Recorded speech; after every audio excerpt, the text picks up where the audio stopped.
quand on voit l'état des malades que nous soignons ici, et que le gouvernement congolais refuse de participer à une conférence pour lever des fonds en faveur des déplacés en RDC, je considère que c'est un nouveau scandale, a déclaré le docteur Denis Mukwege à la presse, dans son hôpital Panzi de Bukavu, où il a reçu le commissaire européen à l'aide humanitaire, Christos Stylianides.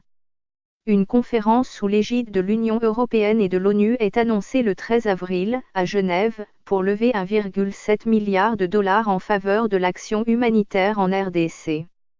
Kinshasa a refusé d'y participer, estimant que le niveau de la crise humanitaire dans le pays n'est pas aussi excessif que le prétend l'ONU, qui a classé la RDC parmi ses urgences absolues, a déclaré, le 30 mars, le Premier ministre par intérim, José Makila.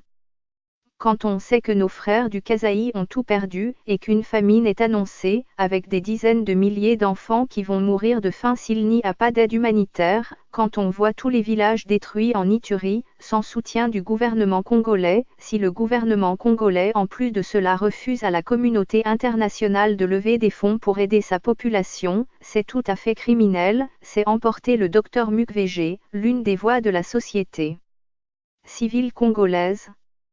Son hôpital à Bukavu peut recevoir jusqu'à 450 patientes, dont 200 femmes victimes de viols perpétrés par les miliciens actifs dans les deux provinces du Kivu.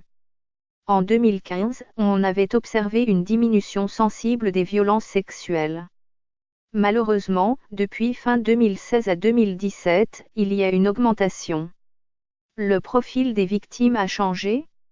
Le pourcentage d'enfants violés a augmenté et cela nous inquiète beaucoup, a-t-il dit.